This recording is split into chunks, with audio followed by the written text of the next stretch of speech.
Delighted to welcome Sean Robson to our latest Spotlight interview for Careers in FM. Sean's a strategic leader in the FM space, having held senior roles with both OCS and Mighty, following a transition from the military. So, hi, Sean. Hi, Michelle. How are you? I'm good, thank you. I'm good. Really excited to hear about your transition into the FM space, actually, and understand the career that you've had since leaving the military.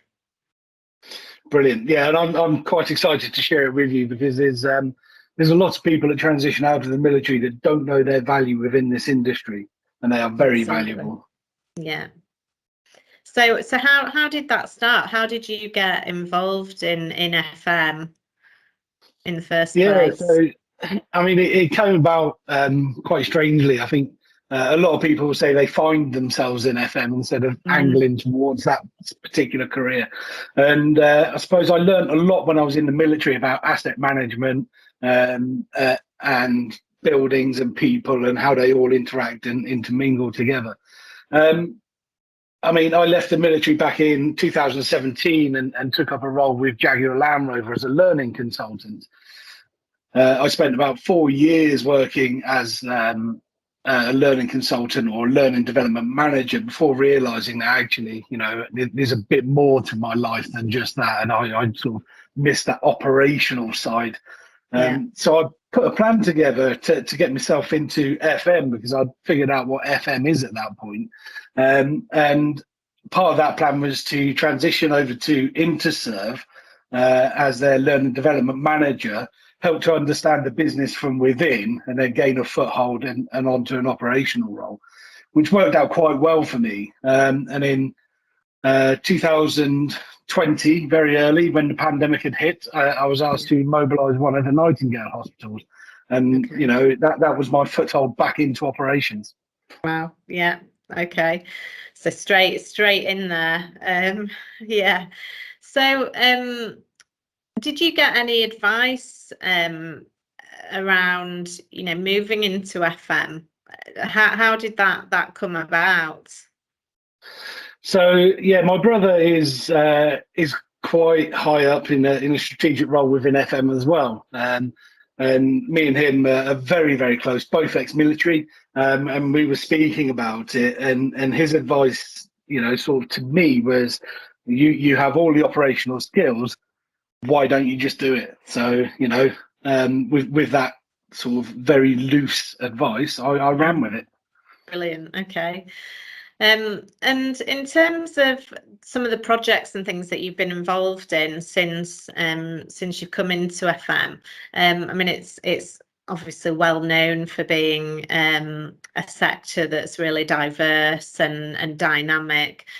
Can you tell us a little bit about some of the projects that you've been involved in that maybe bring in that dynamic, nature and also, I think, a bit about how do you prioritise really when such, challenges occur? Yeah, absolutely. So I think there's two projects that I've been involved in that really stick out to me. The first one being the Nightingale up in Manchester. I was asked to go on the Monday, and on the Tuesday morning I was there, mainly just advising on the mobilisation from a people perspective. And it was very, very flexible, fluid, diverse. The fact that I turned up and there was an empty building, and within 12 days we had to have a fully functioning hospital up and running. So there was a lot of on the hoof decisions and sort of urgency about how we do things. I found, that a really, really good challenge, and we did learn a lot about how rapid sort of FM can be scaled out, but not only just scaled out, but make it effective. We learned how to manage complexity at scale. So we had to turn this empty building to 750 bed hospital, in a very tight timeline, and there was a lot of subcontractors there, and we were all working together. And of course, when we were building, COVID-19 was changing, the environment was changing, constantly. Yes. So, from one day to the next, we might need to change a complete entire design of a ward. But it was really, really good to see. And, working very closely with NHS England on that front, I think they learned a lot about how to make decisions at pace, because we know that the NHS are not necessarily the best at doing that. And I learned a lot about the sort of builders aspect and their requirements and their constraints about what I'm asking them to do to make it easier for my guys to maintain. Yes. Sometimes just wasn't possible. So yeah, that was quite good. And I suppose when you come up with the challenges is a process I've always looked at. And the first thing is sort of that assessment and evaluation piece. Okay, what is the scenario we're looking at? What is going wrong, or what needs to change? Mm. And then what's the impact on the operations, the safety, the critical systems that might be in play here? And then we conduct a sort of risk analysis to find out, if by doing nothing, what would be the impact, by doing the bare minimum or going above and beyond. We then start to see the priorities sort of fall out naturally. And I think that the criticality of systems in a hospital environment is generally the key one. Making sure the oxygen is getting through to the patients, electricity for the life-saving equipment that the NHS use, all the way through to HVAC, making sure we get the correct air changes within that environment to keep it pathogen-free. I then focus on what resource have I got available? How best can I achieve this? Yes. Communication, stakeholder management is key as well.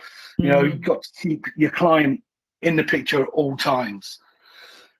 And then what is the longer term impact? So yes, we've fixed the immediate problem, but could that develop over time? Could it fail again? And how do we mitigate against that? And then the lessons learned at the end of it. How did it all work? What could we have done better? If we could have done anything better, and what could we do differently in the future? So using, huge amount of different skills there, obviously through, just that one scenario that you've come up with there. How do you feel that the skills that you learned when you were in the military have translated really into the different roles that you've had in FM? You've touched on obviously some of it there.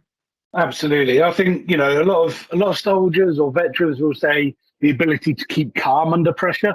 I think it's the ability to work well under pressure. And veterans have got that. A lot of your career is designed towards training for doing the job that may or may not happen, which inevitably is war. So you constantly train. So you know what pressure is, and you know how it feels, and you know how to get excited by it, which is key. So that ability to react under pressure and work under pressure is key. A methodical approach. If anything, the military teaches you, step one, you start here and you work through the process.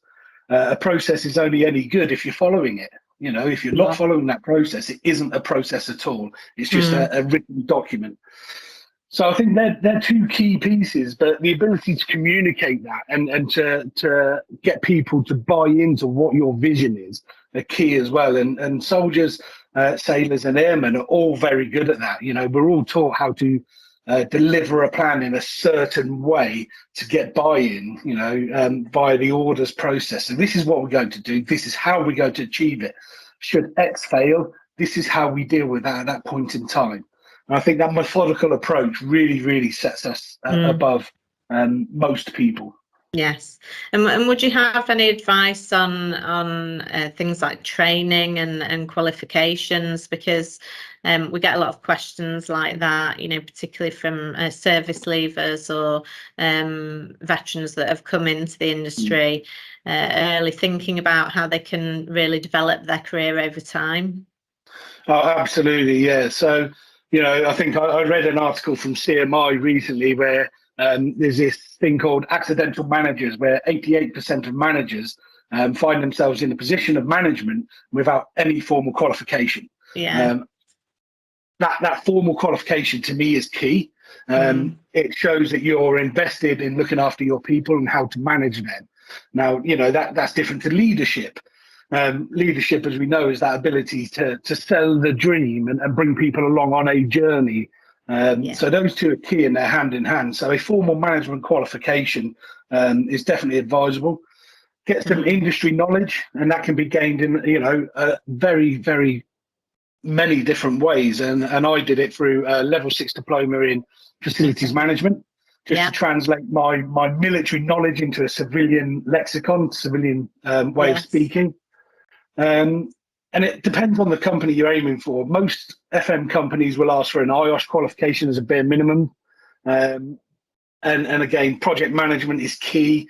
So you might want to get an understanding of project management. And again, the company may or may not dictate whether or not they wish you to have a formal qualification in that. But I would say, that management ability, understanding what leadership is, and that ability to pull it through. Health and safety is definitely key in project management. Yeah. Okay, that's brilliant. Thank you. And it sounds like you're really passionate about the sector, Sean, which is brilliant. It comes across. What are the things about it that you think are really, you really love? For somebody moving into the sector that doesn't really know a huge amount about it, what would you say? All the positives are. Absolutely, yeah, I do. I absolutely love the challenge of managing accounts within this industry. I think for me, because I work so closely with the NHS, it's that ability to facilitate them and enable them to do their job. They are the sort of frontline heroes of the UK, and they face a lot of challenges. And if we can make it easier by making sure that their equipment works, that their wards are correctly sanitized, cleaned, etc. I think that's a huge positive for me. But also the industry is moving now towards the big umbrella of ESG and how we can support not only the clients, etc., but how do we make things better for everybody, the world. So that environmental piece is massive, and we know that we're aiming towards a carbon neutrality, and that target is fast approaching. We're looking at sort of delivering social value into economies, which is absolutely incredible, and I absolutely love that piece. And of course, what comes along with it is all the governance piece, which is all of that processing and making sure that we're doing it correctly. So if we're going to do something, let's do it properly, and let's not only do it properly, but let's get someone in to have a look, independent, and make sure that we are actually doing it. Because what we don't want to do is have that sort of safety bias that we think we know what we're doing, and we're happy in what we're doing. We want to eliminate that and get somebody in to come and just give us that quick once over and nudge us in the right direction if we need it. Yeah. So any other advice that you might have for aspiring FM professionals or people that are looking to get into the field from the military that you haven't covered already?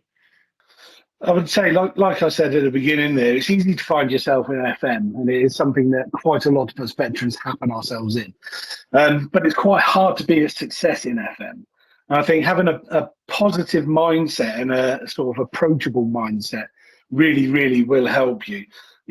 Keep your mind open, broad knowledge, the sort of really good things that veterans are good for. Listen to everybody's opinions and make a plan on the best opinion and go forward with it. But always have a plan for success, and a plan for success is your strategy, your delivery of that account. We know that the big companies, Mighty, etc., they all work on accounts that are 5, 10, 15 years, so they're classed as projects. What happens at the end of that project? Well, there's a whole rebid. So but you might come in at day one, start looking at your strategy for that win at year 5. How can we retain this and go forward with it? Yeah. Okay, well, that has been I've loved listening to you, Sean, and hearing about your own career journey in FM, and some amazing advice there. And I think FM is that place, isn't it, where I don't know if you felt, but you it's a huge industry, but also at a small place, and there's always people willing to, you know, provide that guidance, mentorship. I don't know if you've found the same there. Absolutely, yeah. So since I joined IWFM recently as last year, I've opened up a massive door into advice and bits and pieces. My trust that I'm currently working with, they're all involved in IWFM, should I say, and you know, meeting those guys outside of the work environment and talking strategy. Alistair from IEM has been absolutely fantastic to chat to. Meeting you guys up at the Arboretum was absolutely fantastic. Again, it's all opening doors. I did have, and currently still do have, a couple of mentors within the industry. Carl Roberts, who sort of encouraged me to take the Nightingale on as a lead, was absolutely fantastic. And my current line manager, Caroline, she's absolutely fantastic in guiding me in the right direction. It is that tacit knowledge sharing. You need to be able to do it. And it's not necessarily always in the work environment. Go to an expo, walk around, have a coffee with people, just talk, and the ideas will come flooding in. Yeah, okay, brilliant. Thank you so much, Sean. It's been great talking to you. I've really enjoyed that, and thanks for your time. No worries, thank you.